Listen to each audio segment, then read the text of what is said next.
أعوذ بالله من الشيطان الرجيم بسم الله الرحمن الرحيم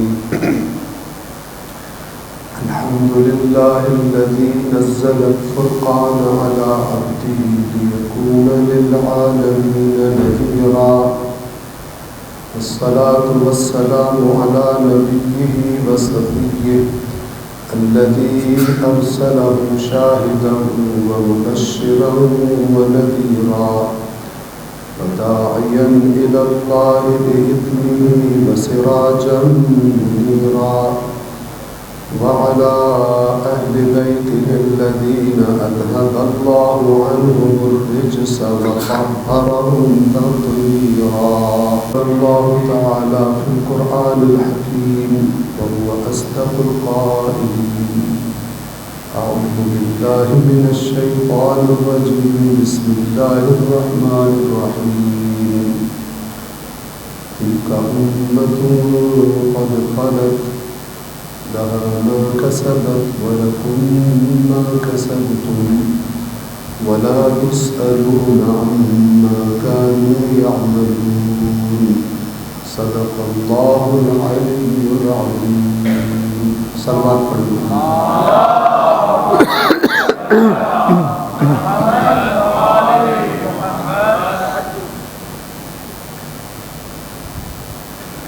ابھی جو آیت آج اس چوتھی مجلس میں آپ کے سامنے تلاوت کی ہے یہ سورۃ البقرہ کی آیت نمبر 134 ہے اور بالکل انہی الفاظ میں یہ آیت سورۃ البقرہ کی آیت نمبر 141 بھی ہے، یعنی 2 دفعہ تکرار ہوئی.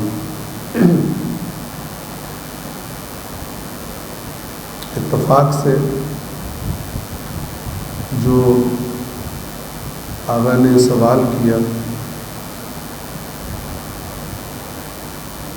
یہ اس کے ساتھ اس معاملے کے ساتھ بہت ہی اس آیت کا گہرا تعلق ہے. سب سے پہلے تو میں یہ عرض کر دوں کہ آغا جو تھے وہ سوال کر رہے تھے، رائے نہیں دے رہے تھے، ٹھیک ہے. اور ان کا سوال یہ تھا جو میں نے کل آپ کی خدمت میں عرض کیا تھا، شہید مرتضیٰ مطہری رضوان اللہ تعالیٰ علیہ، سمجھ لیں ان کی بات. وہ کیا کہتے ہیں؟ وہ کہتے ہیں کہ اگر کوئی شخص یہ سمجھتا ہو کہ 2 نظام ہیں، ان میں سے اگر کسی ایک پر بھی عمل کر لیا جائے تو ٹھیک ہے. ایک نظام وہ ہے جو مثلا شریعت کا نظام، نماز روزہ حج زکوٰۃ، اور ایک نظام وہ ہے جو مثلا اہل بیت اطہار سے بالخصوص امام حسین سے منسوب، ماتم، مجلس، رونا. تو اگر کوئی وہ نہ کرے، توجہ کر، اصل بات یہ ہے، اگر کوئی وہ نہ کرے یعنی جو شریعت کے احکام ہیں وہ نہ کرے اور امام کو روئے، ماتم کرے، تو پھر قیامت کے دن اللہ تبارک و تعالی جب حساب کتاب کرے گا تو امام حسین علیہ السلام بیچ میں آ جائیں گے اور وہ کہیں گے کہ یہ یا امام حسین، یا جس طرح اب وہ جو روایت بھی انہوں نے ذکر کی، ایسی کئی روایات ان کو بھی سمجھنے کی کوشش کریں. ایک یہ روایت من بکا، جو رویا، او اب کا و اب کا، ٹھیک ہے، اور رلایا کسی کو،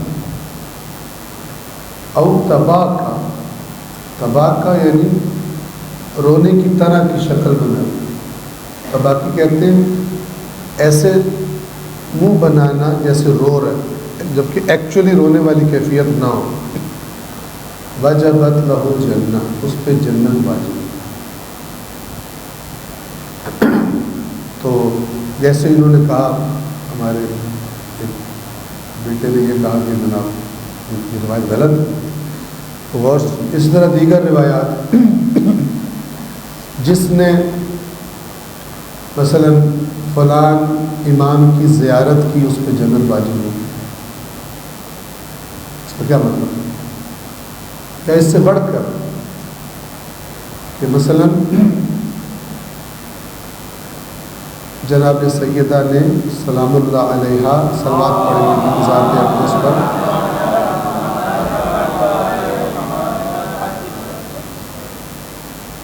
یہ فرمایا ہے کہ میں اس وقت تک جنت میں نہیں جاؤں گی جب تک میں اپنے بیٹے کے عزاداروں کو، رونے والوں کو جنت میں داخل نہ کروا دوں۔ ان روایات، اس طرح کی روایات کا کیا مطلب؟ توجہ کرو،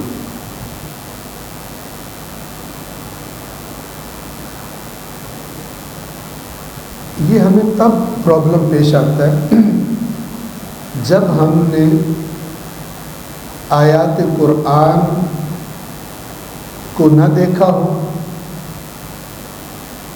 اور ائمہ اطہار کی روایات کو بھی خود نہ دیکھا ہو، تو ہمیں فقط سلیکٹڈ چیزیں بتائی گئی۔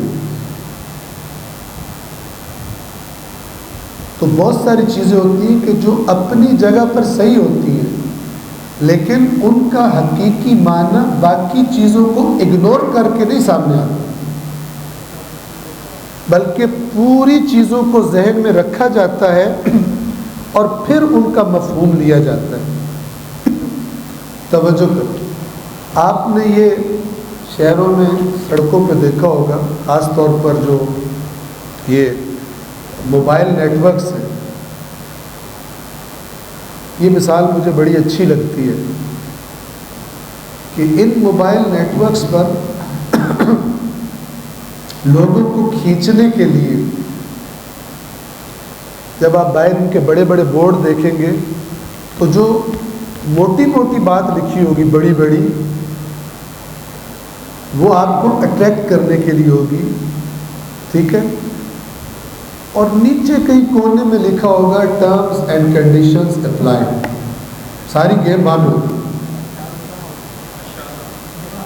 توجہ کر، اب جو بندہ سنجیدہ ہوتا ہے وہ اس چھوٹے سے ستارے کو دیکھ کے کہتا ہے اس کی ایکسپلینیشن کہاں پر ہے، ٹھیک ہے، ٹرمز اینڈ کنڈیشنز اپلائی۔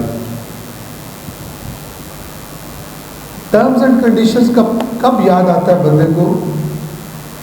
جب وہ سمجھتا ہے کہ یہ بیلنس اتنا چلے گا، اچانک دیکھتا اڑ گیا،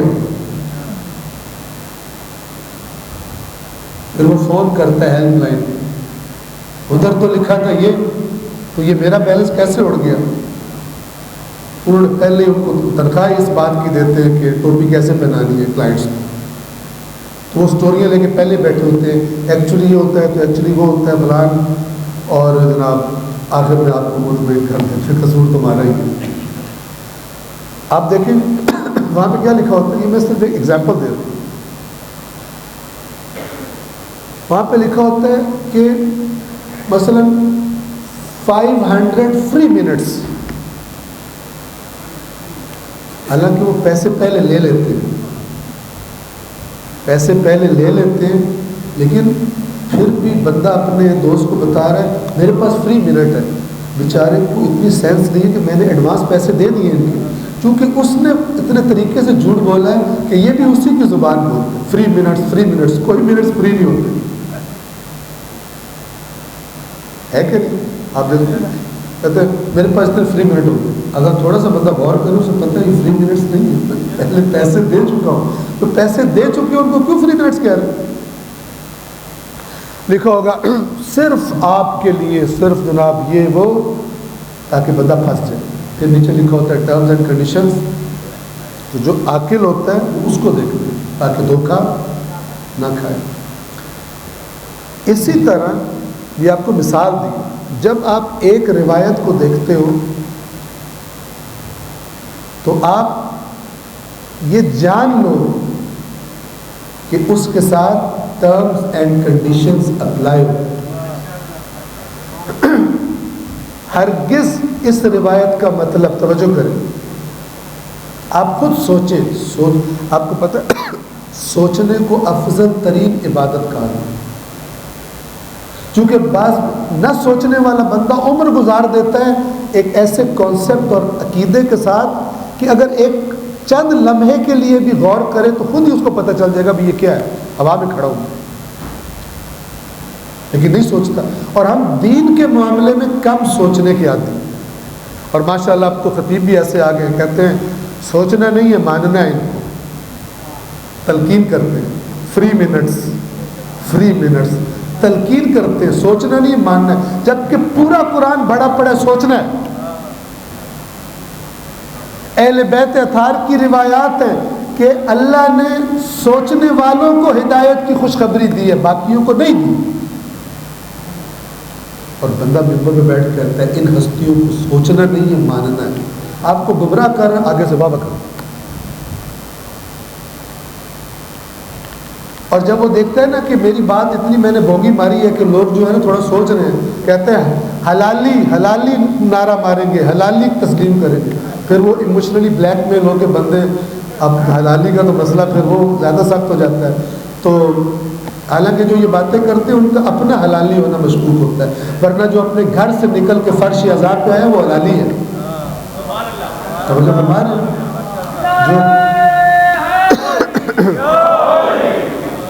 جو گھر سے اٹھ کے آیا ہے فرش عذاب پر، یہ سند ہے. مثلا اگر سند ہی چاہیے نا، نہ کہ تیری ایموشنل بلیک میلنگ سے تیری مجلس کی ریٹنگ اوپر کرنے کے لیے وہ نعرے مارے تب حلالی ہو. یہ بلیک میلر ہے، یہ فنکار ہے. اس ٹائپ کے لوگ یہ سیدھی بات کر ہی نہیں سکتے. آپ کو پتہ تھوڑی دیر مجمع چپ بیٹھے ان کے پیٹ میں مروڑ اٹھتا ہے، ان کے پیٹ میں، پھر جھوٹ بھی بولتے ہیں، چاہے فضائل ہو چاہے مسائل ہو. تو سمجھے اس ایک ہمارے ممبر پہ ماشاءاللہ پیسہ بہت پیسہ ملتا ہے ادھر جو بندہ ہٹ ہو گیا. آج اگر قوم اللہ تبارک و تعالیٰ کی بات مان لے، آپ دیکھیں بے روزگاری پاکستان میں بڑھ جائے. آپ سورہ یاسین کی تلاوت کرتے ہو نا، اللہ کیا ہے؟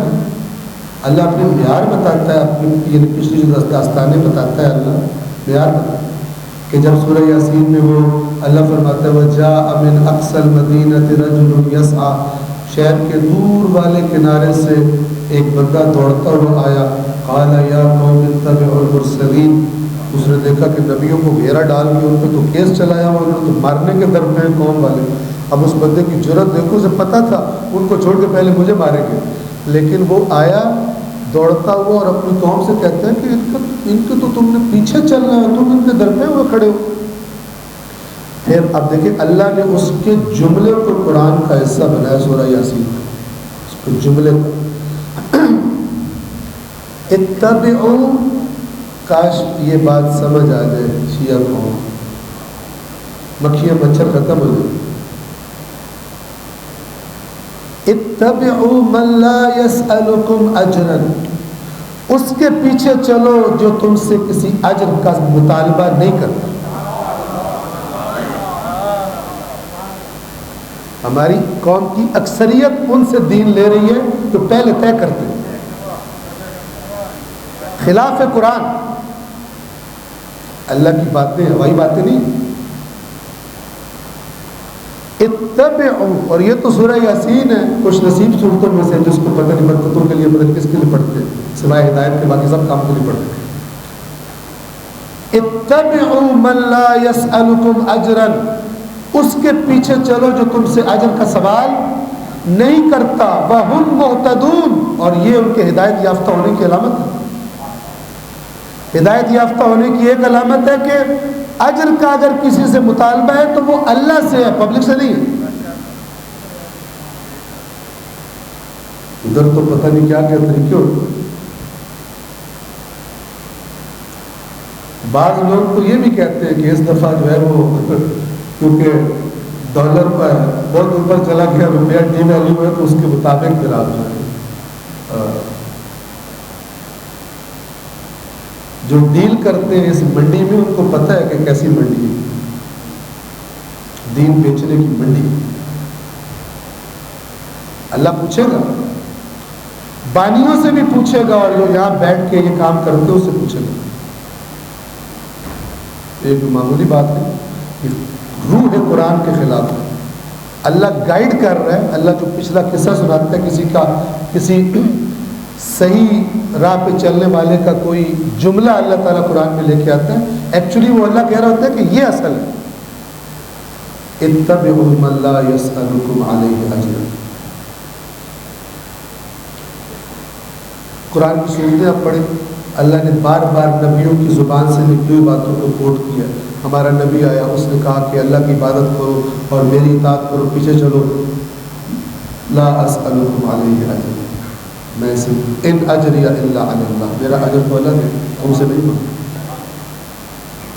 کیسے وہ قوم ہدایت کا دعویٰ کر سکتی ہے جو اتنے سنہرے اصول، واضح اصول کو پامال کر کے بیٹھے؟ کیونکہ مجمع کون زیادہ لیتا ہے، کس کی فلم زیادہ ہٹ ہوتی ہے، مجھے بتا یہ کو مذاق کروں، سب میں آپ سب کے گربان قیامت کے دن پکڑے جائیں۔ اور میں تو جن سے کہہ سکتا ہوں، میں کہتا ہوں کہ بانی اور میں تو یہاں بیٹھ رہا ہوں، یا ہم لوگ نبیوں کے ساتھ ہوں گے اور یا ابلیس کے ساتھ ہوں گے جہنم میں، درمیان میں جگہ ہماری نہیں ہے۔ کیونکہ اگر ہم نے اپنا کام صحیح کیا تو پھر یہ نبیوں والا کام ہے، توجہ فرما رہے ہیں، پھر یہ نبیوں والا کام ہے، پھر نبیوں کے ساتھ ہوں۔ اور اگر ہم نے کام صحیح نہ کیا تو ہم لوگوں کو گمراہ کریں، بانی بھی اور خطیب بھی، چاہے عالم چاہے کہے آپ، چاہے ذاکر کہیں چاہے شاعر کہیں، پھر وہ گمراہ کرنے والا کون ہے؟ ابلیس ہے، پھر اس کی پارٹی میں وہاں بیٹھے ہوئے، تو معمولی نہیں ہے۔ آپ توجہ فرما رہے ہیں، یہ بڑا سنجیدہ موضوع ہے۔ ایک سلوات پڑھیں محمد والے۔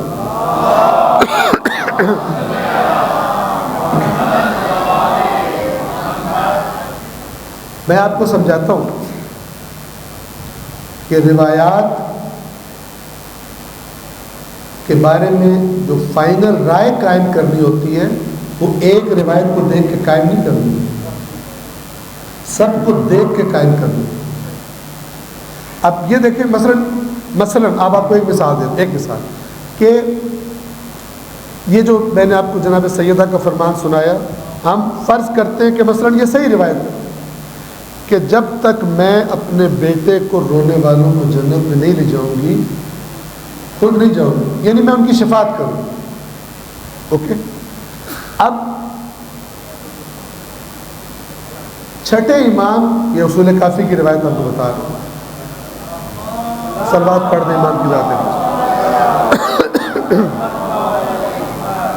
امام کا وقت شہادت ہے، میں نے کہا کہ سب کو دیکھا جائے، ایک کو دیکھ کے چونکہ یہ اٹریکٹیو زیادہ لگ رہی ہے، باقیوں کو ہے ہی کوئی۔ امام کا وقت شہادت ہے، آخری لمحات ہیں، اور امام جو کہ وارث شریعت ہوتا ہے، جو دین کا محافظ ہوتا ہے، فرماتے ہیں کہ جو بھی لوگ یہاں پر آس پاس ہیں ان کو بلایا جاتا ہے۔ اماموں سے فرماتے ہیں کہ سب کو بتا دیں، لا ینال شفاعتنا من استخف بالصلاۃ، جس نے نماز کو اہم نہ سمجھا، ہلکا سمجھا، وہ ہماری شفاعت کو نہیں پہنچے۔ اب اس کو اور اس کو ملا کے دیکھیں، اگر آپ اس کو اگنور کر دیں گے، پھر بہت سارے لوگ میں جانتا ہوں وہ کہتے ہیں ہمیں نماز کی کیا ضرورت ہے جب بی بی نے وعدہ کیا اور ہم ماتم کر رہے ہیں۔ مجھ سے خود ایک بندے نے کہا کہ میرا ایک دوست ہے، بہت اچھا آدمی ہے، ماتمی ہے، عزادار ہے، میں اس سے کہتا رہتا تھا کبھی کبھی جب بھی ملتا ہے نماز پڑھا کرو، یا نماز کیوں نہیں پڑھتے؟ تو اس نے ابھی لاسٹ ٹائم جب میں نے کہا تو اس نے مجھے ڈائریکٹ کہہ دیا کہ تم مجھے کیوں بار بار نماز کہتے ہو، میرے سے بیوی کا وعدہ ہے جنت میں لے کے جائے گی، میں کیوں نماز پڑھوں؟ یہ ہے بتانے والوں کی بھی خیانت. جو بتانے والا اس میں اتنی سینس ہونی چاہیے یہاں پہ بیٹھے ہوئے بندے میں کہ میں جو روایت بیان کر رہا ہوں میں پھر ٹرمز اینڈ کنڈیشنز بھی بیان کروں بشرطہا و شروطہا. آپ قرآن پڑھیں، اللہ تبارک و تعالیٰ فرماتا ہے وہ لوگ جب جنتی جہنمیوں کے بارے میں، جب جنتی جنت میں چلے جائیں گے تو وہاں پہ جا کے گویا وہ دیکھیں گے کچھ لوگ نہیں ہیں جو ہمارے ساتھ ہی زندگی گزار رہے تھے. غور سے سنو سورۃ المدثر، یا ایھا المدثر قم فانذر، اسے آپ پڑھ کے آگے چلیں 29ویں سپارے میں. عادت ڈال لیں، میں آپ کو ہاتھ جوڑ کے کہہ رہا ہوں، مخلصانہ کہہ رہا ہوں، قرآن مجید کو آپ پڑھنا شروع کر دیں ورنہ کام بہت خطرناک ہے، ورنہ حدیث ثقلین کی نافرمانی ہے، اس سے بڑی نافرمانی ہوئی کوئی سکتی. سمپل ترجمہ آپ کو بڑی منزلوں تک پہنچا دے گا. یہ جو ڈرامے بازوں نے باتیں بنائی ہوئی ہیں نا کہ یوں ہوتا ہے تو یوں ہوتا ہے، سب فراڈ ہے. اللہ کہہ رہا ہے میں نے تمہاری نصیحت کے لیے اسے آسان کر دی. ہے کوئی نصیحت دینے والا؟ جرأت ہے آگے کرتا مشکل. میں آپ کو بتاؤں، یہ ابھی آگے بات کر رہے تھے، میں نے تھوڑی سن لی، میرے بارے میں بات کر رہے تھے. میں یوں کہتا ہوں، میں 1994 میں نے اسلام قبول کیا، وہ بھی یہاں پر اس جگہ پر، اسی مسجد میں. میرا اس سے پہلے کوئی دین سے تعلق نہیں. کسی اللہ کے بندے نے ایک دن کہا کہ آپ آج کسی افطار پارٹی میں تھے ہم، تو انہوں نے کہا کہ نا آج اعمال کی شب ہے، آپ آئے اعمال کرا. میں آپ کو بتا رہا ہوں قرآن جو کہتے ہیں نا نہیں سمجھ میں آتا، اتنے بڑے مجرم، چاہے ود امامہ ہو چاہے وداؤٹ امامہ ہو، یہ وہی کہہ سکتا ہے جس کا قرآن سے تعلق نہیں، خود بھی فارغ ہے. سمجھے اس بات. ہمارا کوئی اور پروگرام تھا، بہرحال اللہ نے کرم کیا، پروگرام چینج کیا. میں زندگی میں پہلی دفعہ لاہور کسی مسجد میں آیا، زندگی میں پہلی دفعہ. میں کبھی مسجد نہیں جاتا، یہاں پر آیا. اعمال کی 21 ماہ مبارک کی شب تھی. خیر قبلہ جو مولانا شفیع ہے، مجھے یہ بھی نہیں پتا تھا کون ہے. میں تو بعد میں ایران سے آیا، ان سے ملا، میں نے پوچھا کہ اس 94-95 میں آپ ہوا کرتے تھے؟ تو میں تھا. تو پھر میں نے ان کو بتایا. تو یہاں پر میں آیا اور میں لاہور میں پڑھتا تھا صبح. تو اب جب اعمال شروع ہوئے تو سر پہ قرآن رکھ کے، تو بہرحال میں لمبی داستان نہ کروں، انہوں نے کہا کہ ہم آج پکا وعدہ کرتے ہیں کہ ہم آئندہ کوئی کیا اللہ تیری نافرمانی نہیں کرے، ہمارے پیچھے گناہ معاف کر دو. میں نے کہا میں کیوں کروں، میں تو پھنسنے تھوڑی آیا ہوں یہاں پر. تو ایسے کسی نے انوائٹ کیا تو ہم نے کہا چلو دیکھتے ہیں مسجد میں کیا ہوتا. بہرحال پھر تھوڑی سی شرم بھی آئی، تو میں پھر اللہ تعالیٰ سے میں نے یہ کہا کہ یا اللہ میں توبہ کی پوزیشن میں تو نہیں، لیکن میں اپنے آپ کو کچھ بہتر بنانے کی کوشش کروں گا اور تو نے میری مدد کرنی ہے، میں کچھ اپنے آپ کو بہتر بناؤں گا.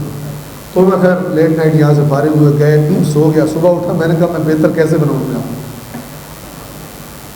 تو اللہ کی طرف سے ذہن میں یہ آیا کہ میں قرآن پڑھوں. ظاہر تو میں اٹھا، اسی یہ مین مارکیٹ میں ایک بک شاپ پر آیا. میں نے اس سے کہا مجھے ترجمے والا قرآن دے دیں. میں نے قرآن خریدا، صرف ترجمہ تھا، کوئی حاشیہ واشیہ نہیں تھا اس میں. ٹھیک ہے. تو میں لے کے چلا گیا. میں جب پڑھنے بیٹھتا تھا میں روٹین والی، تو پہلے 15 منٹ میں نے کہا کہ پہلے 15 منٹ قرآن پڑھوں گا. اور میں نے تو ثواب والی حدیثیں بھی کوئی نہیں سنی، لہٰذا میں ڈائریکٹ قرآن مجید کی اصلی چیز پڑھ گیا. ٹھیک ہے، ورنہ ہو سکتا ہے ثواب کی زیادہ سنی ہوتی تو میں اپنے ثواب کے چکر میں قرآن پڑھتا، ہدایت کے چکر میں. تو میں نے قرآن کو اسٹڈی کرنا شروع کیا، ترجمہ، سمپل ٹرانسلیشن. اور میں اے لیولز میں تھا اور میں دن گن رہا تھا کہ میں پاکستان سے کب میری جان چھوٹے گی، میں امریکہ جاؤں گا. اور میرے کئی کلاس فیلوز چلے بھی گئے، انگلینڈ چلا گیا، امریکہ چلا گیا. میں نے قرآن پڑھنا شروع کیا، وہ 15 منٹس 20 منٹس 30 منٹس 1 آور زیادہ جب میں نے قرآن پڑھنا ختم کیا، زندگی میں فرسٹ ٹائم میں نے پورا قرآن کا ترجمہ پڑھتے ہوئے نہ میں نے کوئی حاشیہ دیکھا، نہ میں نے کوئی تفسیر دیکھی، نہ میں نے کسی سے سوال کیا، وہ جو سمپل ٹرانسلیشن تھا اس نے میری دنیا بدل دی۔ جب میں نے قرآن ختم کیا، میں نے اپنے سارے ارادے اور پلان ڈراپ کر دیے اور میں نے کہا میں نے اس کے بعد دینی تعلیم پڑھ لی۔ کون کہتا ہے قرآن سمجھ میں نہیں آتا؟ جھوٹا ہے، وہ مکار ہے۔ نہ میرا کوئی مذہبی بیک گراؤنڈ تھا، نہ میرا کوئی مذہبی بندہ دوست تھا، نہ میں نے کسی مذہبی بندے مولانا سے جا کے سوال کیے کیا لکھا ہو۔ اللہ نے بھی یہی کہا، میں نے نصیحت کے لیے قرآن کو آسان کر دیا، اور یہ قیامت کے دن پوچھا جائے گا۔ لہٰذا میرے سامنے، میں تو خود گزرا ہوں اس سے، میرے سامنے کوئی بندہ آ کے گئے قرآن جو ہے، بندہ نہیں آ کے گئے، ساری دنیا اور سر پہ قرآن اٹھا کے کھڑی ہو جائے، مشکل ہے، میں کہوں گا تم سب جھوٹ بولتے ہو۔ اللہ نے نصیحت کے لیے قرآن آسان کر دیا۔ تو اس قرآن میں کیا لکھا ہوا؟ یہ سورہ مدثر، کل نفس بما کسبت رہینہ، ہر انسان جو اس نے برا کام کیا اس کے بدلے میں خود کو گروی رکھا اس نے، الا اصحاب الیمین، سوائے دائیں ہاتھ والوں۔ دائیں ہاتھ والے یعنی کامیاب امیدوار۔ فی جنات یتساءلون، یہ جنتوں میں ہوں گے، ایک دوسرے سے سوال کریں گے۔ یتساءلون، ایک دوسرے سے کوشچن کریں گے، عن المجرمین، مجرموں کے بارے میں۔ وہ فلان بندہ نظر نہیں آ رہا، کدھر گیا؟ کٹتے رہتے تھے دنیا میں۔ اور گویا اللہ تبارک و تعالیٰ ان کی ویڈیو کانفرنس کروا دے گا ان کے ساتھ، تاکہ ان سے بات کر لوں، میں تمہیں کنیکٹ کرتا ہوں۔ یہ جنتی ان سے پوچھیں گے، سنیں غور سے، ما سلککم فی سقر، تمہیں جہنم میں کیا چیز چلا کے لائی ہے؟ پہلا جواب جہنمیوں کو، قالوا لم نک من المصلین، ہم نماز نہیں پڑھتے تھے۔ دن میں 5 ٹائم اللہ کہتا تھا آ، میں کہتا تھا نہیں آنا۔ اتنی بڑی گستاخی اللہ کی۔ روایات اہل بیت میں کیا ہے؟ نماز کے بارے میں سوال ہوگا، ان قبلت قبل ما سواہا، اگر نماز اس قابل ہوئی، اتنے نمبر ہوئے نماز کے کہ پاس ہے، تب باقی چیزوں کی باری آئے گی، قبول کی جائے گی۔ وَإِن رُدَّتْ رُدَّ مَا سِوَاهَا، اگر نماز قبول نہ ہوئی سب کچھ پیچھے چل جائے گی۔ جو نماز نہیں پڑھتا وہ کس چیز کو ولایت کا نام دیتا ہے؟ ٹرمز اینڈ کنڈیشنز اپلائی،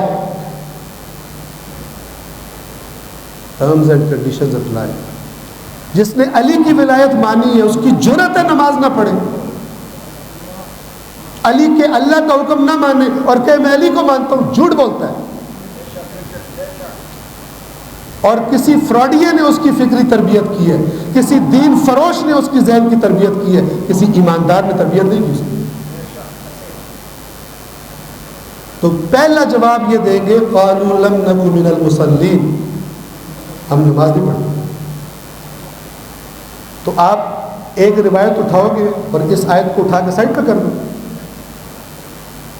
اور اگر مسئلہ یہاں پر آ جائے کہ پھر ان دونوں میں سے اگر یہ دونوں آپس میں کسی صورت میں میچ، پہلے تو میچ کرنے کی کوشش کی جائے گی، اس کا معنی اس کے مطابق ہو جائے، وہ والا معنی نہیں۔ اور اگر کوئی صورت نہیں آتی کہ مثلا یہ روایت جمع کی جائے، پھر کس کو چھوڑا جائے گا؟ بتائیں، ائمہ نے کیا کہا ہے؟ ائمہ نے کیا فرمایا؟ ائمہ نے فرمایا لا تقبلوا علینا ما خالف قول ربنا، یاد رکھو جو ہماری بات تم تک پہنچی ہو ہمارے رب کے قول کے خلاف ہو مت قبول کرنا۔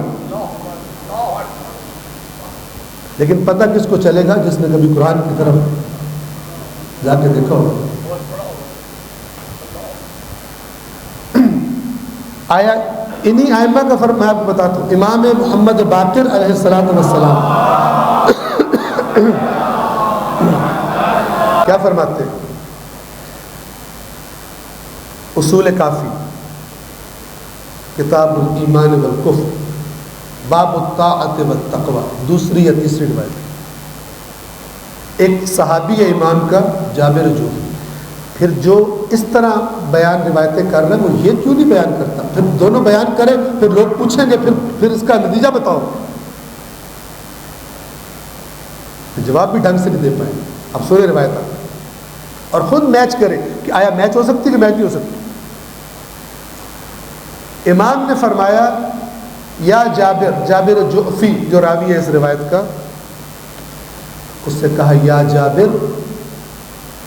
یہ جو پرابلم آج ہماری ہے نا، یہ ائمہ کے زمانے میں بھی نئی پرابلم نہیں، یہ روایت کے لفظ آپ کو بتائیں گے کہ اس زمانے میں کیا پرابلم چل رہی ہے اور آج بھی کیا پرابلم چل رہی ہے. امام نے فرمایا اے جابر، یا جابر، اے جابر، ایکتفی من انتحل التشیع، کیا وہ شخص جو اپنے آپ کو تشیع سے منسوب کرتا ہے، کہتا ہے میں شیعہ ہوں، اس کے لیے کیا اس پر اکتفا کر لینا بس ہے؟ وہ اکتفا کرے کس بات پر؟ ان یقول بحبنا اہل البیت، کہ وہ کہتا ہو مجھے اہل بیت سے حب ہے، کافی ہے اس کے لیے. اب سنیں، فواللہ، اللہ کی قسم. اللہ کی قسم کیوں کھائی؟ تاکہ اگر جابر ڈھیلا ہو کے بیٹھا تو ٹائٹ ہو جائے. امام اللہ کی قسم کھا رہے. فواللہ، تو اللہ کی قسم اے جابر، ما شیعتنا، ہمارا شیعہ نہیں ہے، الا من اتقى اللہ واطاع، سوائے اس کے جو اللہ سے ڈرے اور اس کی اطاعت کرے. اب ان روایات کو اس کے ساتھ میچ کرے پھر، ورنہ اس کا گریبان پکڑے جس نے یہ وداؤٹ ٹرمز اینڈ کنڈیشن سنائی ہے کہ تو ہمیں جہنم میں پھینکوانا چاہتا ہے، یا پھر خود پڑھے. اور بھی کافی کچھ پڑھتے ہیں نا، تھوڑا سا دین کا مطالعہ، قرآن کا مطالعہ خود کریں. ما شیعتنا الا من اتقى اللہ واطاع، یہ روایت لمبی ہے. لاسٹ میں ایک جملہ امام یہ بولتے ہیں کہ اے جابر، اللہ کا قرب سوائے اس کی اطاعت کے اور کسی طریقے سے حاصل نہیں کیا جا سکتا. اور یاد رکھیں یہ جو عزاداری ہے یہ اللہ کی اطاعت سکھانے کی درسگاہ ہے. اس عزاداری کا بانی حسین ہے جس نے سب کچھ دے کے بتایا کہ اللہ کی اطاعت میں کس حد تک جانا چاہیے. یہ حسین ہے. حسین نے یہ نہیں سکھایا کہ 2-3 کام کرو اور بس اور تمہارا کنسرن ہی کوئی. تحریف ہے، جیسے حضرت عیسیٰ کی شخصیت میں تعریف کر کے بیڑا غرق ہوا اس قوم کا، اور عیسیٰ کی چاہت میں بیڑا غرق ہوا ان کا. اللہ نے تو عبرتیں بتائی ہوئی قرآن مجید میں. ائمہ مولا علی کو رسول پاک نے نہیں فرمایا، شیعہ سنی کتابوں میں اے علی آپ کی مثال میری امت میں وہی مثال ہے جو عیسیٰ کی بنی اسرائیل میں تھی. ایک گروہ نے عیسیٰ کی مخالفت کی، بغض رکھا اور ہلاک ہوئے، اور دوسرے گروہ نے عیسیٰ کی محبت میں غلو کیا اور ہلاک ہو گئے، دین سے خارج ہو گئے. یہ روایات کیوں نہیں بیان کرتی؟ اس پہ نعرے نہیں لگتے. اس پہ آیا ہوا نعرہ بھی واپس چلا جاتا ہے. توجہ فرما رہے ہیں؟ اس لیے نہیں بتائی جاتی. آپ خود پڑھو، اللہ کو ہر ایک نے خود سامنے کھڑے ہو کے جواب دیا.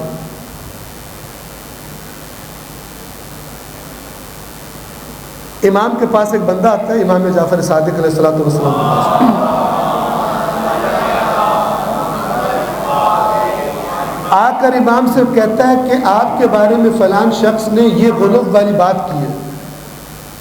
امام فرماتے ہیں میں اللہ کا ادنا بندہ، اللہ کے ادنا بندے اور اللہ کی ادنا کنیز کا بیٹا، مجھے موت آنی ہے، پھر مجھے اٹھایا جائے گا، پھر مجھے روکا جائے گا، پھر مجھ سے سوال کیا جائے گا. جو اس نے مجھ پہ تہمت لگائی ہے اللہ مجھے روک کے پوچھے گا کہ تو نے یہ بات کی تھی یا نہیں کی تھی. یہ روایت ہے. اور یہ روایت کیوں ہے؟ عین قرآن ہے. اس لیے کہ اللہ قیامت کے دن سورہ مائدہ کے آخر میں پڑھے کہ جس دن اللہ عیسیٰ سے کہے گا اے مریم کے بیٹے تو نے ان سے کہا تھا اپنی قوم سے کہ مجھے اور میری ماں کو اللہ کے سوا معبود بنا لو. عیسیٰ کا کوئی قصور ہی نہیں ہے، لیکن اللہ تبارک و تعالیٰ عیسیٰ کو روک کے پوچھے گا. امام اسی آیت کی وجہ سے کہہ رہے ہیں کہ تہمت اس نے لگائی ہے مجھ پر، میرے بارے میں غلو کی ہے، اور قیامت کے دن مجھے روک کے پوچھا جائے گا تم نے یہ بات کی تھی یا نہیں کی. یہ تو کوئی نہیں بتاتا. تو ایسا نہیں. اب جب یہ فرمایا کہ سورہ مدثر آپ کو بتا رہا تھا قالوا لم نکن من المصلین، ہم نمازیوں میں سے نہیں تھے. ٹائم چونکہ کم ہے میں اگلی آیت نہیں پڑھتا، چند اور چیزیں. تو ان باتوں کو بتا کر اللہ فرماتا ہے اللہ فرما فما تنفعهم شفاعت الشافعین، یہ حرکت کرنے والوں کو، شفاعت کرنے والوں کی شفاعت کوئی فائدہ نہیں ہے۔ اس بات کو، اس قسم کی اتنی واضح اور روشن آیات کو اللہ تعالیٰ نے ایویں غصے میں بیٹھے ہوئے تھے، منہ سے نکل گیا اللہ کا۔ بعد میں ائمہ نے کہا نہیں اللہ تعالیٰ تو بادشاہ ہے، وہ ایسی باتیں کرتے تھے، تم ذرا تسلی رکھو۔ لا تقبلوا علینا ما خالف قول ربنا، جو ہمارے رب کے قول میں خلاف بات مت قبول کرنا۔ ہم پہ بہت سارے جھوٹوں نے جھوٹ باندھے ہیں تمہیں گمراہ کرنے کے لیے، تمہیں راستے سے اتارنے کے لیے، جیسے عیسیٰ کی قوم عیسیٰ کے نام پہ کتنے جھوٹ بولے گئے۔ نئی بات تو نہیں، میری ریکویسٹ ہے آپ سے، میں جتنی باتیں کروں آپ کوئی لفٹ نہ کریں بے شک، لیکن ایک دفعہ شروع سے لے کے آخر تک قرآن پڑھو، ایک دفعہ شروع سے لے کے آخر تک نہج البلاغہ پڑھو، آپ کو پتہ چلے جو علی آپ سنتے ہیں اور جو علی اپنے کلام میں نظر آتا ہے وہ آپس میں میچ کرتے ہیں یا میچ نہیں کرتے۔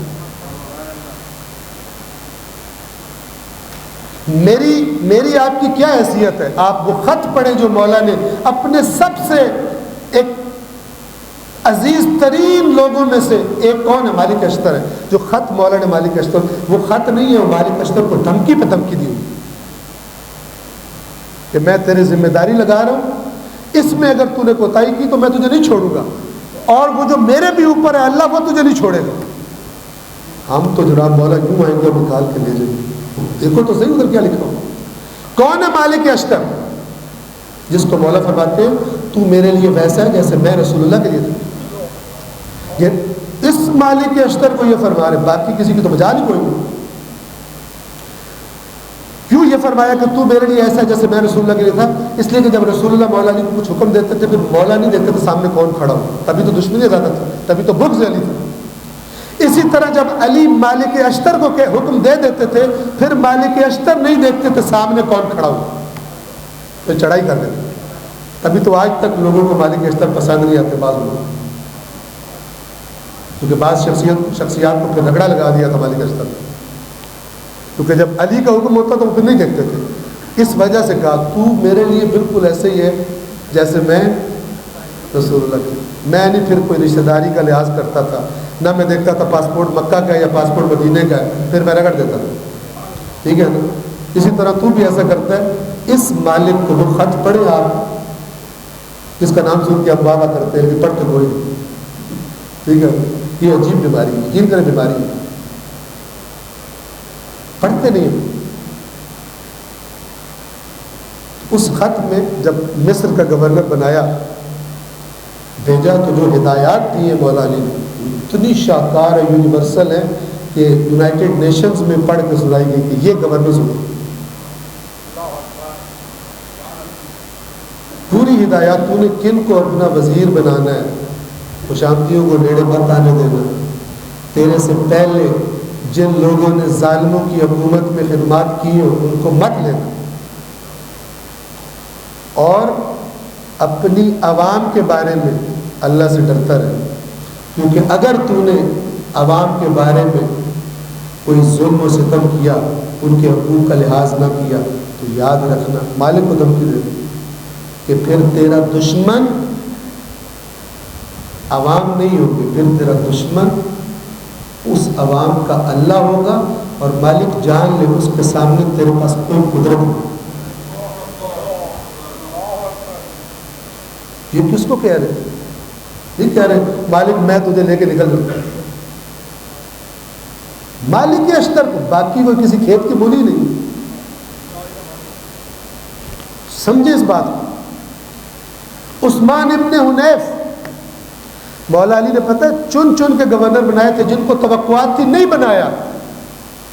عثمان ابن حنیف ایک دسترخوان پہ جا کے بیٹھ گئے، مولا نے کہا اس دسترخوان پہ تو صرف امیروں کے ساتھ بیٹھا ہے، اور جب تو نے یہ کام کیا تو غریب خود کو تجھ سے دور سمجھیں گے، اس کو کمپنسیٹ کر، ورنہ میں اس تلوار سے تیری خبر لوں گا جس سے جس کو بھی مارتا ہوں جہنم میں جاتا ہے۔ عثمان ابن حنیف، میں بے ایمانیاں کروں مولا مجھے قبر میں آ کے نکال کے لے جائے، سبحان اللہ۔ اس خوابوں کی دنیا میں رہے، سب کچھ پڑھے پھر رائے قائم کریں۔ اسی اصول کافی کے مقدمے میں ائمہ کے فرامین ہے کہ جس نے اپنا دین اللہ کی کتاب اور اللہ کے رسول کی سنت سے لیا، پہاڑ ہل جائیں گے وہ نہیں ہلے گا، اور جس نے اپنا دین سن سن کے بنایا وہ سن کے نکل بھی جائے گا، اس کو پتہ بھی نہیں چلے گا۔ صرف سننا، آپ دیکھیں کتنے ہیں جو ائمہ کی ہدایت پہ عمل کرتے ہیں، کتنے ہیں قرآن اور سنت سے دین لینے والے، کس کے پاس ٹائم ہے، اور کتنے ہیں جو صرف سنا کے کام چلاتے ہیں۔ اکثریت سننے والے، کہاں ہے قرآن پڑھنے والے، کہاں ہے نہج البلاغہ پڑھنے والے، کہاں ہے صحیفہ سجادیہ پڑھنے والے؟ آپ ان کتابوں کو پڑھیں، آپ دیکھیں کیا کہتے ہیں۔ صلوات پڑھیں محمد والا۔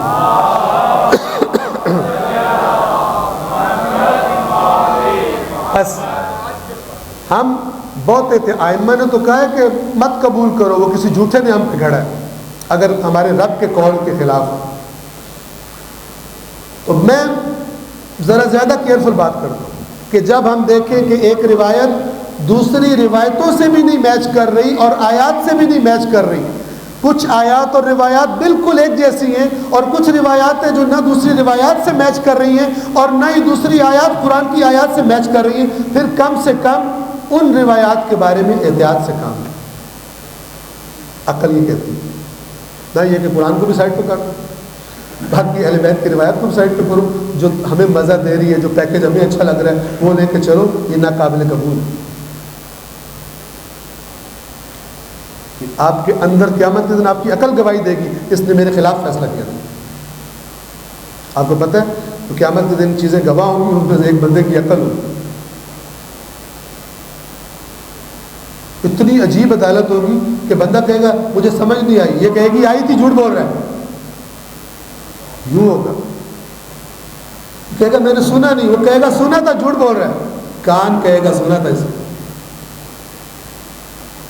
حتی اذا جاؤہا شہد علیہم سمعہم، جب آئیں گے اس کے پاس ان کی سماعتیں گواہی دیں گی، وہ ابصارہم، ان کی بصارتیں گواہی دیں گی، کہے گا میں نے دیکھا ہی نہیں تھا، کہے گا دیکھا تھا، اس نے جھوٹ بول رہا ہے۔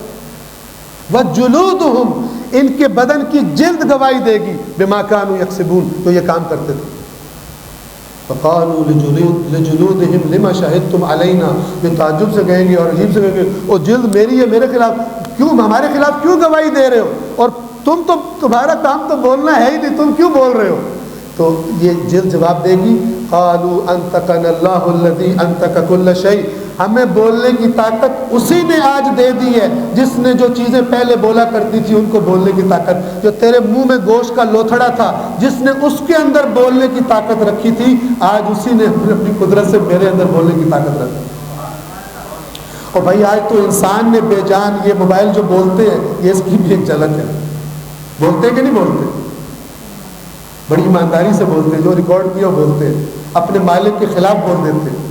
موبائل بڑا بہترین جاسوس ہے، آپ کو پتہ ہے نا، موبائل کا ڈیٹا جہاں پہنچ رہا ہوتا ہے پہنچ رہا ہوتا ہے، آپ نے ہوتا پیسے آپ نے بھرے ہیں، انفارمیشن کہیں اور دے رہے ہیں۔ اسی طرح میرے بدن کا ہر عضو اپنے اصل مالک اور خالق کا ہے، میرے پاس امانت ہے، اور جب وہ اشارہ کرے گا تو یہ ہاتھ سورہ یاسین پڑھتے ہیں نا، الیوم نختم علی افواہہم، یہ آیات کن کے لیے اتری؟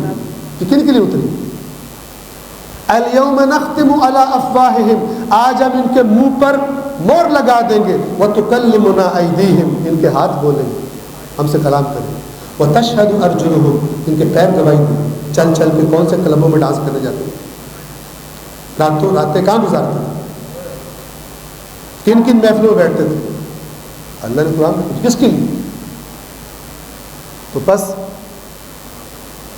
وہ روایات آپ کی ڈیوٹی ہے، جنت دوزخ کا معاملہ ہے، 8-10 لاکھ کروڑ کا فراڈ نہیں ہے، آپ کی ابدی زندگی کا معاملہ ہے۔ اگر فراڈ ہو گیا تو اس سے بڑا کائنات میں فراڈ ہو ہی نہیں سکتا، جس کی ابدی زندگی تباہ ہو جائے غفلت کی وجہ سے، جبکہ اللہ نے، رسول نے، اہل بیت نے باتیں بتانے کے لیے اپنا سب کچھ قربان کر دیا، بھوک برداشت کی ہو، پیاس برداشت کی ہو، اپنے بدنوں پہ زخم برداشت کی ہو، تاکہ یہ پیغام انسانوں تک پہنچ جائے، اور میں آرام سے مستی میں اسے اگنور کرتا رہوں، اور یہ کروں بھی انہی کے نام پر، یہ تو کام خراب ہو جائے۔ مجھے فرما رہے ہیں. میں نے آپ کے سامنے سورۃ البقرہ کے شروع میں آیت نمبر 134 پڑھی تھی, 134. اس میں اللہ یہودیوں سے کہہ رہے ہیں, سنیں یہودی کس بات کو رد کر رہے ہیں, اور ترجمہ آپ پڑھیں گے آپ خود پتہ چل جائے. بلکہ پہلے میں ترجمہ پڑھتا ہوں, اور آپ دیکھیں میں بھی آپ کو اس کا پس منظر کچھ بھی نہیں بتا رہا, لیکن آپ کو ترجمے سے بات کا آئیڈیا ہو جائے گا کہ یہ معاملہ ہے کیا اور اللہ کس چیز کو ایڈریس کر رہا ہے. غور سے سنیں سورۃ البقرہ آیت نمبر 134. تلک امۃ قد خلت, وہ ایک امت تھی جو گزر چکی ہے. یعنی جن سے بات ہو رہی ہے ان سے کہا جا رہا ہے وہ, یعنی جن کو تم بات کر رہے ہو, جن کو موضوع بنایا ہوا ہے, وہ ایک امت تھی جو قد خلت, گزر گئی تم سے پہلے. غور سے سنو, لہا ما کسبت, انہوں نے جو عمل کیے تھے, انہوں نے جو اللہ کی راہ میں کام کیے وہ ان کے کام آئیں گے, ان کے لیے تھے. وَلَكُمْ, اور رہا تمہارا مسئلہ, ما کسبتم, تو تمہارے ساتھ وہ عمل ہوں گے جو تم نے کیا. وَلَا تُسْأَلُونَ عَمَّا كَانُوا يَعْمَلُونَ, اور وہ جو عمل کیا کرتے تھے ان کا میں تم سے سوال نہیں کروں گا کہ تم بتاؤ ابراہیم نے بت توڑے تھے اور میں تمہیں بخش دوں. یا ابھی کی زبان میں کہوں کہ بندہ پیش ہوا ہے قیامت کے دن, اللہ تعالیٰ کہے تو ذرا مجھے مولا علی کی خیبر سنا نا, تو نکل. اللہ کہتا ہے تلک امۃ قد خلت, وہ جو اللہ کے نیک بندے تھے. یہ اس سے پیچھے والی آیات آپ پڑھیں گے تو ان کے نام بھی الگ نہیں ہوئے, چونکہ یہودی کہتے تھے ہم تو ان سے منسوب ہیں, ہم تو ان کی نسل ہے. کون؟ ابراہیم, اسماعیل, اسحاق, یعقوب. اس سے اوپر والی آیات ان کے بارے میں اللہ نے انہیں بتایا ہوا کہ ابراہیم کون تھا, ابراہیم کی صفات کیا تھی, ابراہیم کو سب سے بڑا کنسرن کیا تھا, حتیٰ کہ جب جا رہے تھے اپنے بچوں کو کیا کہہ رہے تھے, اور تم نے تو سارے دین کو الٹ کر دیا, اور پھر بھی کہتے ہو ابراہیم کے صدقے ہم نکلیں گے. اللہ نے سے فرمایا یہ جو ابراہیم, اسماعیل, اسحاق, یعقوب ہے, تلک امۃ قد خلت, یہ ایک امت تھی جو گزر چکی. لہا ما کسبت, جو انہوں نے کام کیے تھے اللہ کی راہ میں ان کے کام آئے, ان کے اپنے لیے تھے. وَلَكُمْ مَا كَسَبْتُمْ, اور تمہارے لیے وہ جو تم کر رہے ہو. وَلَا تُسْأَلُونَ عَمَّا كَانُوا يَعْمَلُونَ, زیادہ اوور سمارٹ مت بنو, تم سے سوال نہیں ہوگا کہ وہ کیا کرتے تھے, اور تم ان کے کام بتاؤ اور تم نکل جاؤ. تم سے پوچھا جائے گا اگر وہ اتنے اچھے تھے اور تم کہتے تھے کہ ہم تو ان سے منسوب ہیں, تو ان کے اچھے کاموں سے تم نے کیا سیکھا تھا. ان کے بتائے ہوئے کام, انہوں نے جن کاموں پر تاکید کی کہ پچھلی آیات میں وہ بتایا ہوا ہے, انہوں نے جو تاکید کی. ابراہیم نے اپنی موت کے وقت اپنے بچوں سے کہا کہ خبردار تمہاری موت اس حالت میں آئے کہ تم اللہ کے آگے تسلیم ہو, اللہ کے اطاعت گزار ہو, سرکشی کی حالت میں مت مرنا. تم بتاؤ تم کتنے اللہ کے سامنے تسلیم زندگی گزار کے آئے ہو. اگر تم نے یہ نہیں گزاری پھر تم کہو ابراہیم کے صدقے ہم بخشے جائیں گے, نہیں بخشے جائیں. قرآن مجید نے اس پورے نظریے کی جڑ کاٹ دی. اور میں نے کیا فرمایا کہ قرآن مجید جب پچھلی کسی قوم کی گمراہی کا سبب ذکر کرتا ہے, وہ کرتا ہی اس لیے تاکہ قرآن پڑھنے والا یہ اس حرکت سے بچ جائے, اس نظریے سے بچ جائے, نہ کہ وہ اپنا لیں تو غلط اور ہم اپنا لیں تو ٹھیک. مثال دوں آپ کو اس کو, یہ جو آیت نے بات کی ہے کہ ان کے اعمال کے بارے میں تم سے نہیں پوچھا جائے گا, اس کی مثال دوں, آپ کی زحمت تمام کروں, وقت تمام ہونے والا ہے. بندہ گیا جاب کے لیے انٹرویو دینے کے لیے, میری اپنی گھڑی مثال ہے, اسی آیت سے ذہن میں آئی. انٹرویو دینے کے لیے گیا, تو انٹرویو کا پینل جو بیٹھا ہوا تھا انہوں نے سوال کرنے شروع کیے. تو اس سے پوچھا کہ ماشاء اللہ آپ یہ بتائیے کہ آپ کے میٹرک میں کتنے نمبر آئے تھے.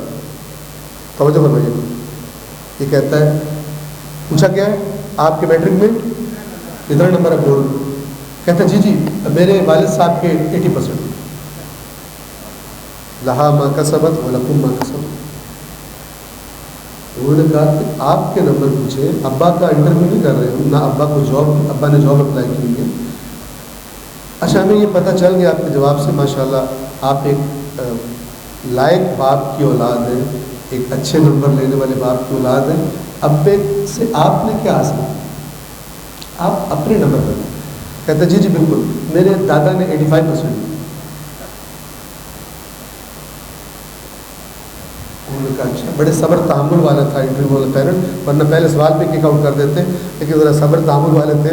تو انہوں نے کہا اچھا ماشاء اللہ بڑا, آپ کا اس کا مطلب آپ کی فیملی پوری پڑھی لکھی ہے, فادر کے آپ کے 80% ہے, اور آپ کے گرینڈ فادر کے, آپ کے دادا جان کے جناب وہ جو ہے وہ 85% ہے. زبردست. تو اس کا مطلب ہے آپ سے تو بڑی اچھی ایکسپیکٹیشنز ہیں. بالکل اسی طرح جن کو اللہ نے محمد و آل محمد جیسے مربی دیے ان سے بڑی اچھی ایکسپیکٹیشنز ہیں.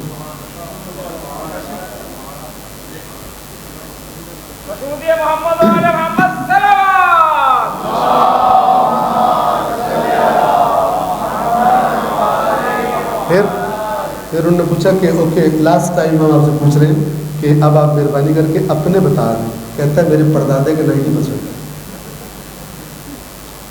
تو پھر اگر قرآن کی زبان میں جواب دوں تو وہ یہ والی آیت ہے. انٹرویو والے پہلے انہوں نے کیا کہا, تل کا امت قد خلت, وہ جو تیرا پردادا تھا اور جو تیرا دادا اور ابا تھا وہ ایک امت تھی جو گزر چکی ہے. لہا ما کسبت, انہوں نے جو نمبر لیے تھے وہ ان کے لیے تھے.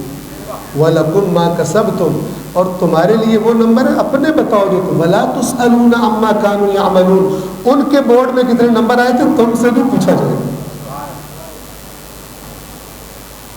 تو اس طرح کی نسبت بنا لینا. کیا تعلق ہونا چاہیے میرا رسول اللہ کے ساتھ, میری نسبت کیا ہونی چاہیے تاکہ اللہ قبول کرے, ویلڈ ہو. وہ نسبت خود اللہ نے بتائی ہوئی, اور وہ آیت آپ سب کو یاد ہے. میں نے شاید پہلے بھی اس کا ذکر کیا. کون سی ہے, کون سی نسبت کام آئے گی؟ اللہ خود بتا رہا ہے, یا ایھا الذین آمنوا, میرے ساتھ تعلق رکھنا چاہتے ہو اپنی مرضی والا تعلق بھی کر لینا, وہ بعد میں دیکھی جائے گی, لیکن پہلے جو میں ڈیمانڈ کر رہا ہوں, جو میں آرڈر کر رہا ہوں کہ مجھے کون سا تعلق چاہیے, وہ کیا ہے؟ یا ایھا الذین آمنوا اطیعوا اللہ. ابھی تو امام 5ویں امام کا میں نے آپ کو فرمان سنایا, اللہ کی قسم ہمارا شیعہ نہیں ہے جو اللہ سے ڈرتا نہیں اور اطاعت نہیں کرتا. کیسے امام آ کر ایسی بات کریں کہ جو اطاعت خدا سے چھٹی دے رہی ہو, کیونکہ وہ یہ قرآن سے جدا ہوتے ہیں. قرآن پڑھ لیں گے آپ کو آسانی ہو جائے گی, آپ کو خود ہی کچھ چیزیں مشکوک لگنے لگی, چاہے آپ نے بچپن سے سنی, اور خود ہی کچھ چیزیں آپ کو بیرے لگنے لگی. یا ایھا الذین آمنوا, اللہ سے تعلق کون سا؟ اطیعوا اللہ, اللہ کی اطاعت. رسول سے تعلق کون سا؟ رسول سے تعلق میں چاہتے ہو ٹھیک ہے, جھنڈیاں بھی لگانا, کیک بھی کاٹنا, سارا کچھ کرنا, نعتیں بھی پڑھنا, لیکن یہ والا تعلق نہیں بھولنا. وَأَطِیعُوا الرَّسُولَ, رسول کی اطاعت. پھر باقی چیزیں بھی ہم دیکھ لیں, لیکن ان کو تم سامنے کر کے اور اس معاملے میں چکر دینا چاہو, اطاعت کا آلٹرنیٹ بنانا چاہو, تو ہم سے زیادہ سمارٹ مت بنو. وَأَطِیعُوا الرَّسُولَ, رسول کی اطاعت کرو. ائمہ سے کیا تعلق؟ وَأُولِي الْأَمْرِ مِنْکُمْ, جو اولی الامر ہیں ان کی اطاعت کرو. بس سب سے بڑا کنسرن کیا ہونا چاہیے؟ اللہ کی اطاعت, رسول کی اطاعت, ائمہ کی اطاعت. باقی چیزیں نچلے درجے پر. اور اگر کوئی باقی چیزوں کو اس طرح حاوی کر دے کہ اطاعت بیچ سے غائب ہی ہو جائے, اطاعت کی امپورٹنس ہی چلی جائے, تو سمجھ لیں اس کو فراڈ کر دیا کسی نے, اور بہت خطرناک فراڈ. اور یہ فراڈ اسی کے ساتھ ہوتا ہے جس نے اپنے اللہ اور اپنے رسول کی اور ائمہ اہل بیت کی نصیحت نہ سنی ہو, کہ جو فرماتے ہیں کہ خلاف قرآن کچھ قبول نہیں کرو. سمپل ہے, اتنے بڑی گیم نہیں ہے, اتنی سی کتاب ہے قرآن, اور وہ بھی موٹا موٹا لکھا ہوتا ہے, اس لیے تب قرآن موٹا, اگر چھوٹے فونٹ میں ہو تو اور پتلی کتاب بن جائے گی, اور اس میں بھی کتنی چیزیں ریپیٹ ہوئی ہیں.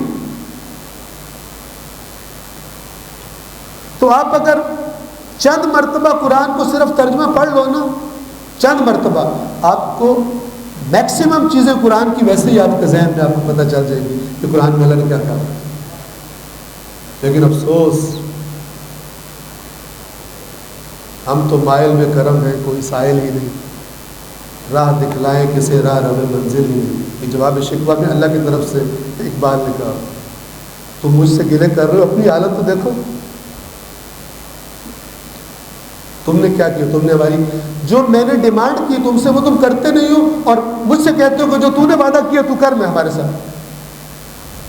قرآن پڑھتے ہوئے آپ دیکھتے ہیں اللہ تعالیٰ کہتا ہے وَلَا تَهِنُوا وَلَا تَحْزَنُوا وَأَنْتُمُ الْأَعْلَوْنَ إِن كُنتُم مُؤْمِنِينَ۔ اے مسلمانوں اگر تم مومن ہو تو مت گھبراؤ، نہ غم کرو نہ کمزور پڑو، تم ہی اوپر رہو گے، تم ہی اعلیٰ رہو گے اگر تم مومن ہو تو۔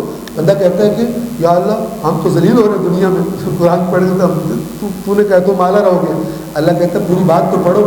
میں نے کہا اگر مومن ہوئے تو کہ یا اللہ ہم تو مومن ہیں، تو اللہ کہے گا وہ مومن جو تم نے گھڑا ہے وہ مومن نہیں، وہ مومن دیکھو جو میں نے قرآن میں اور محمد و آل محمد نے اپنے فرامین میں مومن کی صفات بتائی ہے، میں نے اس مومن سے وعدہ کیا ہے، میڈ ان چائنا مومن سے میرا کوئی وعدہ نہیں۔ مجھے فرما اگر تم وہ مومن بن جاؤ تو میں اپنا وعدہ پورا کروں، لیکن تم نہیں کرتے ہو تم نہ کرو۔ وہی ایسے ہی ہے جیسے وہ جو ڈیڈ ہوتی ہے خرید فروش کی، کہ آپ پہنچو کسی جگہ پر اور وہاں پہ زمین کے مالک سے کہو کہ وہ جو میں نے بہنا دیا تھا اور آپ نے کہا تھا کہ مثلا اس ڈیٹ کو آنا تو پھر میں زمین ٹرانسفر کرا دوں گا۔ کہا بالکل میں نے کہا تھا، میں تو ریڈی بیٹھا ہوں، لیکن اس میں کچھ اور بھی لکھا تھا کہ آپ نے اتنی پیمنٹ لے کے آنی، وہ کدھر وہ پیمنٹ تو میں نہیں لا سکا، لیکن آپ تو بزرگوار ہیں، آپ پلاٹ میرے نام ٹرانسفر کر دوں، تھپڑ لگائے گا کہا پاگل تو نہیں ہو گئے۔ ایگریمنٹ ہی ہمارا یہ تھا۔ اللہ بھی قرآن میں کہتا ہے اوفو بعہدی اوفی بعہدکم، جو مجھ سے میں نے تم سے عہد لیے اسے پورا کرو تب میں بھی اپنا عہد تم سے پورا کروں۔ اور ائمہ نے اس قرآن کو عہد اللہ کا نام دیا ہے کہ یہ قرآن امام کی دعا ہے، چھٹے امام کی، جب تلاوت کرتے تھے کرنے لگتے تھے قرآن کھولتے تھے تو قرآن کھول کر پہلے دعا مانگتے، اس میں ایک جملہ یہ ہے اے اللہ میں نے تیرے عہد کو کھولا ہے، یعنی تیرے اور میرے درمیان جو ایگریمنٹ ہے مجھے کیا کرنا ہے اور پھر تو کیا کرے گا، میں نے اس ایگریمنٹ کو پڑھنے کے لیے کھولا ہے۔ ادھر تو سمجھ کے پڑھنے کا رواج کوئی نہیں۔ آپ یقین کرو اگر ذرا تھوڑی سی مہنگی پراپرٹی ہو نا، انگوٹھا چھاپ بندہ ہو نا، پہلے ایک سے پڑھائے گا، کہے گا تو پڑھ کے بتا اوپر نیچے تو کچھ نہیں، میرا نقصان نہ ہوگا، پھر ایک سے پڑھ کے بھی مطمئن نہیں ہوگا، پھر دوسرے کا کہے گا تو پڑھ کے سنا الگ کر کے، تاکہ سب سے الگ الگ سنے گا، تاکہ سب کی باتیں میچ کرتی ہیں نہیں، ان پڑھ بھی ہو، ادھر تو پڑھے لکھے قرآن نہیں پڑھتے۔ میرا اور اللہ کا کیا ایگریمنٹ ہے؟ قرآن اللہ کا عہد ایگریمنٹ ہے۔ اللہ نے کہا میں تمہیں جنت دوں گا، اولئک هم الوارثون الذین یرثون الفردوس هم فیہا خالدون، میں جنت کے وارث بناؤں گا، لیکن جو میں نے تمہاری ذمہ داری لگائی ہے وہ کدھر ہے؟ سمجھے؟ اس ایگریمنٹ کو پڑھے، انی تارک فیکم مستقلین، میں دو بھاری چیزیں تمہیں دے کے جاؤں، کتاب اللہ و عطرتی اہل بیت، اللہ کی کتاب اور میری عطرت میرے اہل بیت، ما ان تمسکتم بہما لن تضلوا بعدی، جب تک تم نے ان دونوں سے تمسک کیا، ان کا دامن مضبوطی سے تھاما، کبھی گمراہ نہیں ہوگی۔ وَإِنَّهُمَا لَن يَتَفَرَّقَا حَتَّى يَرِدَ عَلَيَّ الْحَوْض، اور یہ قرآن اور میرے اہل بیت کی کبھی ابداً ایک دوسرے سے جدا نہیں ہوں گے، یہاں تک کہ قیامت قائم ہو جائے گی اور میں حوض کوثر پر ہوں گا اور وہاں قرآن اور میرے اہل بیت اکٹھے میرے پاس ہیں۔ تب تک ان دونوں کی جدائی نہیں، ان دونوں کی جدائی نہیں ہے، یعنی ان کی باتوں میں کوئی جدائی نہیں۔ جو حقیقت میں اہل بیت کی بات ہے وہ ہرگز قرآن سے اختلاف نہیں رکھ سکتی، اور جو ایسی لگتی ہو پھر اس کو اسیس کرنا چاہیے کہ یہ کیسے ہو سکتا ہے۔ اللہ نے کچھ کہا ہو، امام تو ہے ہی، اللہ کا پیغام سنانا اس کی ڈیوٹی ہے، اللہ کے پیغام کو چینج کرنا تو امام کا کام نہیں۔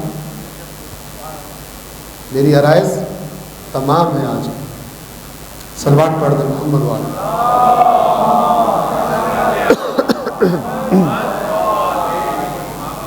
چند لمحات کے لیے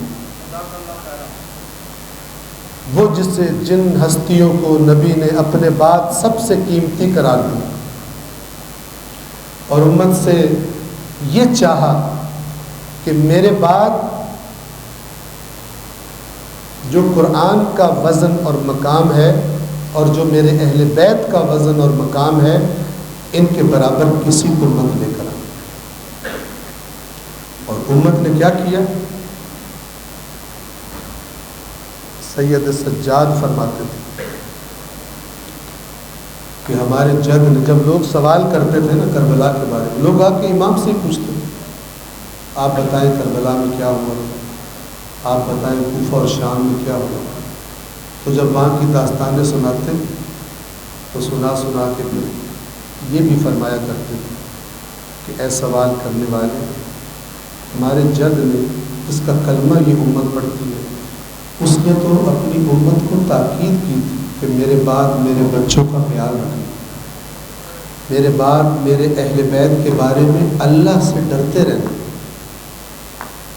لیکن اگر ہمارے جد نے یہ کہا ہوتا، یہ فرمایا ہوتا امت سے کہ جب میں دنیا سے چلا جاؤں تو میرے بچوں پر ظلم کرنا، میرے بچوں پر ستم کے پہاڑ توڑ دینا، تب بھی اتنا اس سے بڑھ کر ظلم نہیں کر سکتے تھے جو ان امت والوں نے ہم پہ ظلم کیا. یہی وجہ تھی کہ مولا سجاد کربلا کے بعد بہت روتے تھے. کربلا اور کربلا کے بعد کے واقعات کو یاد کریں. لوگ آتے تھے، سوال کرتے تھے، روایات آپ سنتے رہتے ہیں، بس ہم تکرار کرتے ہیں اپنی اصلاح کے لیے، اپنے دلوں کی نرمی کے لیے، چونکہ جب دل نرم ہوتے ہیں تو تبدیلی آسان ہو جاتی ہے. اور غم اہل بیت یہ نعمت.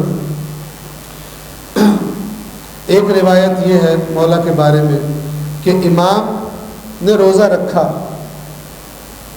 افطار کا وقت ہوا، خادم افطار کے لیے کچھ کھانے کا سامان اور کچھ پینے کے لیے امام کے سامنے رکھتا ہے، لیکن دیکھتا ہے کہ امام نظریں اٹھا کر کھانے اور پانی کو دیکھ رہے ہیں لیکن ہاتھ نہیں بڑھاتے. یہ امام سے محبت کرتا ہے، تڑپ جاتا ہے، کہتا ہے مولا آپ نے صبح سے، آپ روزے سے تھے، آپ نے صبح سے نہ کچھ کھایا ہے نہ کچھ پیا ہے، اب تو اس وقت افطار کے بعد بھی کافی وقت گزر چکا، آپ کھانے اور پانی کی طرف ہاتھ کیوں نہیں بڑھاتے؟ یہ سوال سن کر میرے مولا کی آنکھوں سے آنسو جاری. وہ کہتے ہیں کہ میں جب بھی حالت پیاس میں پانی کو دیکھتا ہوں مجھے اپنا پیاسا بابا حسین یاد آ گیا. پانی کی طرف ہاتھ بڑھانے کی ہمت نہیں ہوتی. میرے بابا حسین کو شدت پیاس میں نہر فرات کے کنارے جب حیوان پانی پی رہے تھے، زہرا کے لال پر پانی بند کر دیا تھا. جب مجھے اپنے بابا کی پیاس یاد آتی ہے تو میری یہ کیفیت ہو جاتی ہے. پھر کوئی سوال کرنے والا سوال کرتا ہے کہ سید سجاد کربلا کو تو کتنے سال گزر چکے ہیں لیکن آپ ایسے رو رہے ہیں جیسے ابھی کل کربلا گزری ہو، آپ کا غم پرانا کیوں نہیں ہوتا؟ تو میرے مولا اس کو جواب میں کہتے اے سوال کرنے والے، جا کر قرآن کی تلاوت کر، جا کے سورہ یوسف کی تلاوت کر. ایک باپ ہے جس کا نام یعقوب تھا، اس کا ایک بیٹا تھا جس کا نام یوسف تھا. وہ بیٹا ابھی دنیا میں موجود تھا، نظروں سے جدا ہو گیا تھا، اتنا رویا کہ آنکھوں کی بینائی چلی گئی، اتنا رویا کہ آنکھوں کی بینائی چلی گئی، سال ہر سال روتا رہا. اور تو دیکھ میرے تو ایک دن میں کئی یوسف ذبح کر دیے گئے اور تو کہتا ہے کہ میرا غم پرانا کیوں نہیں ہوتا؟ پھر کوئی سوال کرنے والا کہتا ہے، کوئی بات کرنے والا بات کرتا ہے کہ مولا آخر امام حسین آپ کے بھائی ان کے اصحاب شہید ہی تو ہوئے ہیں، اور اللہ کی راہ میں کٹ جانا، اللہ کی راہ میں ٹکڑے کروا لینا، یہ تو خاندان نبوت کی عظمت ہے، یہ تو خاندان نبوت کی عزت کا سبب ہے، تو آپ پھر اتنا کیوں روتے ہو؟ تو میرے مولا نے رو کر فرمایا یہ بالکل صحیح بات ہے کہ اللہ کی راہ میں جانے قربان کر دینا یہ خاندان نبوت کا طریقہ ہے، یہ ان کی عظمت اور عزت کا باعث ہے، لیکن مجھے یہ تو بتا دے کہ علی و بطول کی بیٹیاں ہوں، بے مکنا و چادر ہوں، کوفہ و شام کے بازار اور دربار ہو، کیا ایسا ہونا بھی ہمارے خاندان کو زیب دیتا ہے؟ ارے مجھے اپنی پھوپھیوں اور بہنوں کے ساتھ کربلا سے کوفہ تک اور کوفہ سے شام تک بیڑیاں اور رسیاں پہنا کر بے مکنا و چادر بیویوں کے ساتھ بازاروں میں تماشا بنایا گیا، کیا یہ بھی زیب دیتا تھا کہ خاندان نبوت کے ساتھ کیا جائے؟ یہ وجہ تھی کہ میرے مولا سجاد رویا کرتے تھے، رویا کرتے تھے۔ بس ایک جملہ سن لیجیے، آپ کی زحمت تمام کروں۔ امام کی شہادت ہوئی، فرزند امام باقر غسل دے رہے ہیں، جب پشت سے کپڑا ہٹایا غسل دینے کے لیے تو دو طرح کے نشان تھے۔ سیرت ائمہ میں آپ پڑھتے اور سنتے ہیں کہ ائمہ اپنی پشت پر بوریاں لاد کر اناج کی غریبوں میں تقسیم کیا کرتے تھے رات کے اندھیروں میں، حتیٰ کہ خود ان کو بھی پتہ نہیں ہوتا تھا کہ ان کو کون دے کر گیا ہے کھانا۔ اتنے خدا کے لیے خالصتاً کام کرتے تھے، تو ان بوریاں اٹھانے کے نشان بھی پشت پر ہوتے تھے۔ لیکن میرے مولا سجاد کے بیٹے نے جب اپنے بابا کو غسل دینا چاہا تو دیکھا وہ نشان بھی ہیں، لیکن کچھ اور بھی زخموں کے نشان ہیں۔ ان کو دھوتے دھوتے میرے مولا چیخ مار کر گریہ کرتے ہیں کہ یہ ان زنجیروں کے نشان ہیں جو بیمار سجاد کو پہنائی گئی، اور جب سورج کی دھوپ ان زنجیروں کو گرم کرتی تھی تو میرے مولا کے بدن کی جلد کو جلا دیا کرتی تھی، اور تازہ خون اس جلد سے ابل پڑتا تھا۔ ان زنجیروں کے نشان بھی بابا کی پشت پر دیکھے۔ الا لعنت اللہ علی القوم الظالمین وسيعلم الذين ظلموا أي منقلب ينقلبون۔ پروردگار بحق قرآن کریم و بحق محمد و آل محمد ہمارے اس ذکر کو، اس عبادت کو اپنی بارگاہ میں قبول فرما۔ پروردگار اسے ہماری دنیا آخرت کی اصلاح کا سبب قرار دے۔ پروردگار قرآن کریم اور محمد و آل محمد کے صدقے ہمیں اپنی باقی ماندہ زندگیاں وہ علم اور وہ شعور اور وہ بصیرت جو قرآن کریم اور محمد و آل محمد کی تعلیمات سے ملتی ہے، اس کے سائے میں گزارنے کی توفیق عطا فرما۔ اپنی آئندہ نسل، اپنی اولادوں کی انہی تعلیمات کے سائے میں تربیت کی توفیق عطا فرما۔ اے پروردگار، فرش عذاب پر موجود مومنین جو بھی دل میں کوئی مشکل یا پریشانی رکھتا ہے، پروردگار مومنین کی مشکلات کو آسان فرما۔ پروردگار جو مومنین بیمار ہیں، خصوص جنہوں نے دعا کے لیے کہا ہے، شفاء کاملہ و عاجلہ عطا فرما۔ پروردگار ہمارے مرحومین، بالخصوص ہماری ملت کے شہداء پر اپنی خصوصی رحمت نازل فرما اور جنت الفردوس کے بلند درجات ان کو عطا فرما۔ پروردگار ہمارے عزیز وطن پاکستان پر اور پاکستانی قوم پر رحم فرما۔ پروردگار جو اس قوم کے مخلص ہیں اور جو تجھ سے ڈرنے والے ہیں، جو امانت دار ہیں، پروردگار اس ملک کی باغ دوڑ ان ہاتھوں کے سپرد فرما، اور جو مخلص نہیں ہیں اور جو عوام پر رحم نہیں کرتے، پروردگار ان کو ہمارے سروں پر مسلط نہ فرما۔ پروردگار ہم سب کا خاتمہ خیر پر، ایمان پر، صراط مستقیم پر فرما۔ اللہم صلی علی محمد و آل محمد۔